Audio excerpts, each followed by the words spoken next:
service in 1959 and worked in Cork, Limerick and Portlaoise prisons.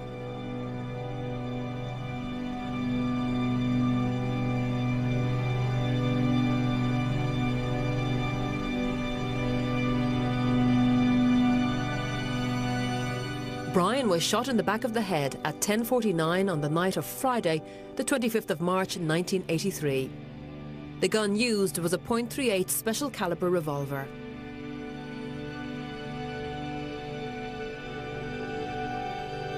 Brian was 47 years of age.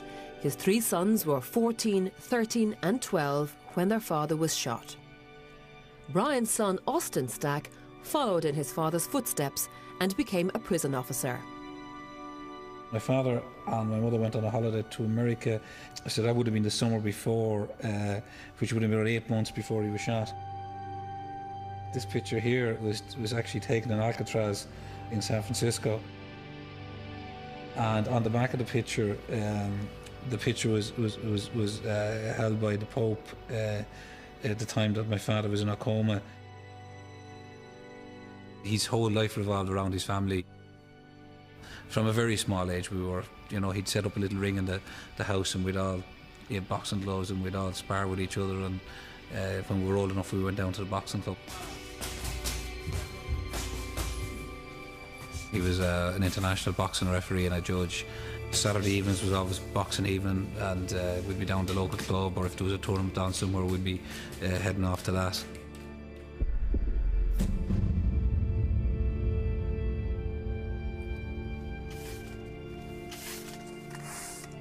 On Friday night, the 25th of March 1983, Brian and some friends were at the National Stadium on the South Circular Road in Dublin attending the Irish Senior Boxing Championships.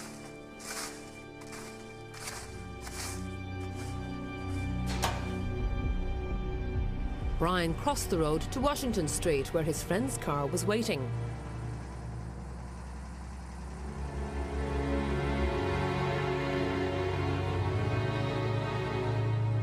Brian didn't notice a man holding a .38 special caliber revolver walk up behind him. The gunman ran to a nearby corner where another man had pulled up on a motorbike. The two men then drove off at speed down the South Circular Road.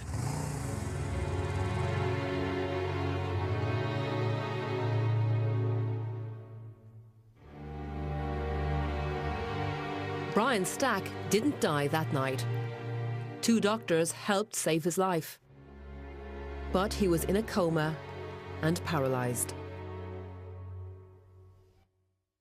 I was woken with a lot of activity around the house, sometime around midnight, and I went down, and my two uncles were there with my mother, and they told me to go back to bed, that there'd been an accident, is what I was told. But I actually heard it the following morning on the news. I had the radio in the room, and I turned it on, and I heard it on the news, and I went down and told my two brothers.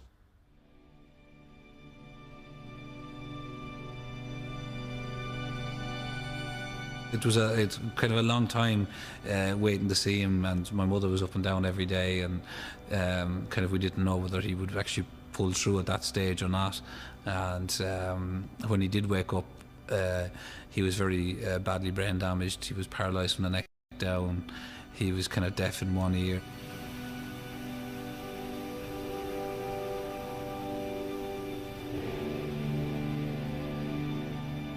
The day after the shooting took place, a stolen motorbike was taken from the Grand Canal near Portobello in Dublin. It was a Kawasaki Z400J, which was black, grey and red in colour.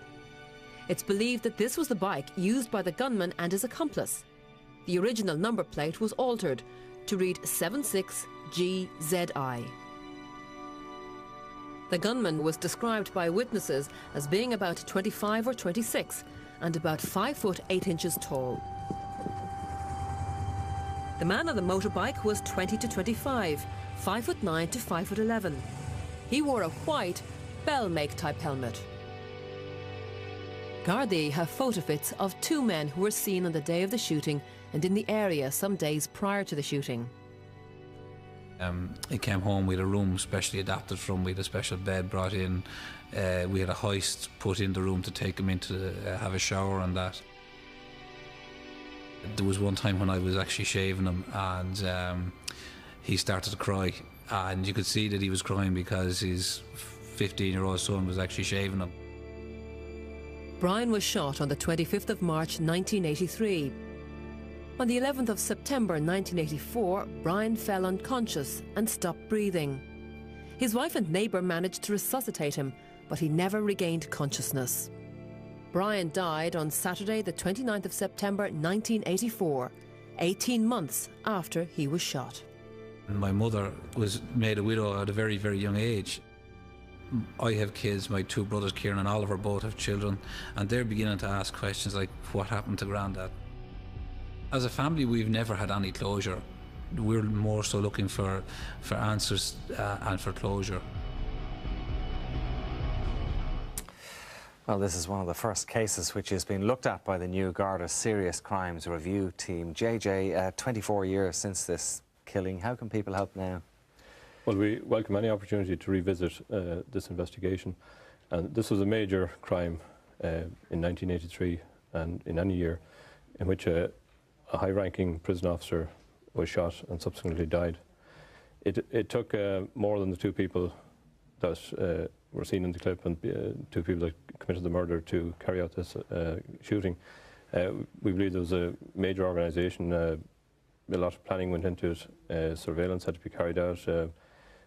Brian's movements would have been monitored on the night and possibly weeks prior to this.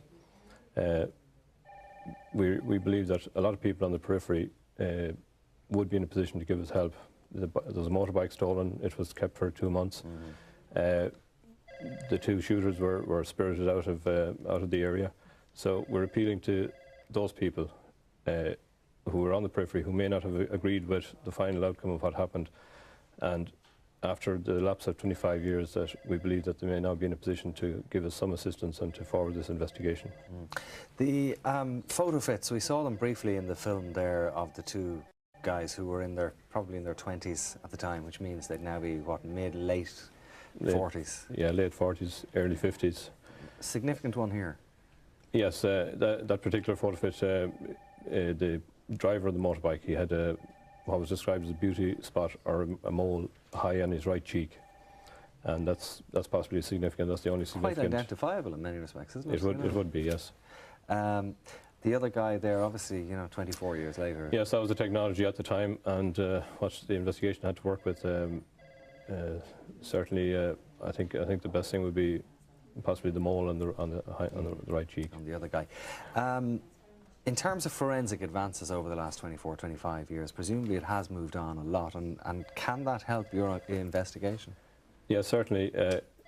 Evidence was gathered at the scene, and I know if we had a suspect nominated on the forensic science at the moment, we would be possibly well placed to further the investigation. It would certainly be a great help. All right, well, we wish you the best of luck with it, JJ. Thanks very much indeed for that. As Austin Stack, Brian's son, said, the family desperately want closure. So if you have any information on that case, no matter how insignificant you may think it might be, please do phone us 1-800 40 50 60 or free text the word crime followed by your message to 50308. Of us, the crime they couldn't solve is just another plot line from one of the growing number of detective shows on television. But for the families of victims, they represent unresolved trauma and justice denied. But justice is taking a second pass at these so-called cold cases. With the help of new technology and new practices, Gardaí are reopening the files of some unsolved crimes. But these new investigations are also raising some tough ethical questions. Adrian Lydon's been talking to families with a very personal stake in cracking the cold cases.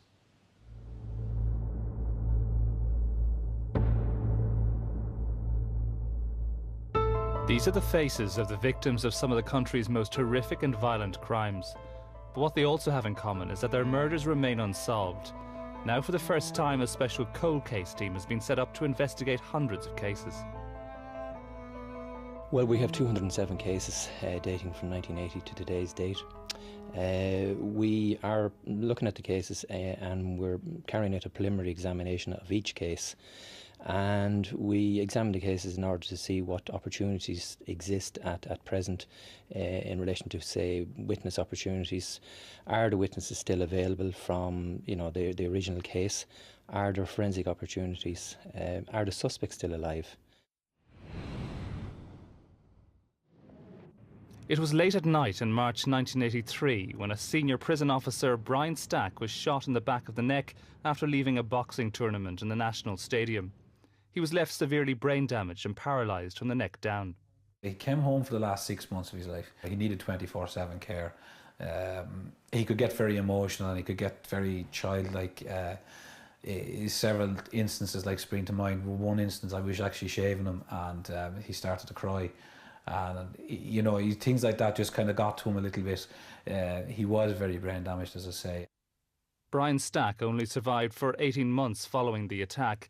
His passing shocked the country as to how a senior servant of the state could have met such a fate.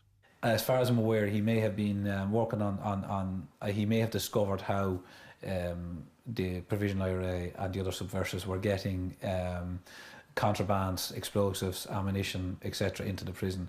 There was a very large escape attempt in 1986, 12 months after my father had died.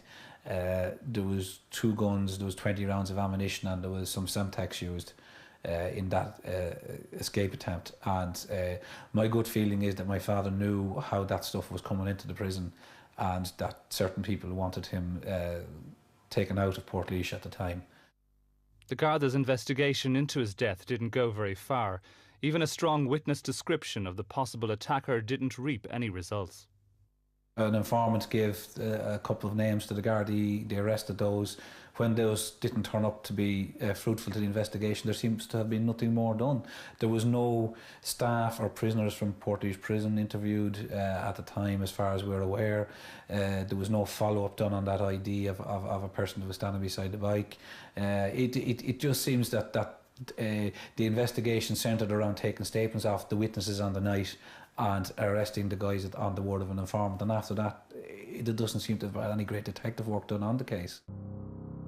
Primetime understands that Gardaí are currently looking at 2 cases, that of Brian Stack and the murder of Paul Ryan, a 27-year-old from Raheny in Dublin whose body was found dumped on a quiet country road in Coolderry in County Offaly in April 2003. Well, the cases have potential, but there are other cases that we are looking at the moment which we would believe have a lot of potential as well for development.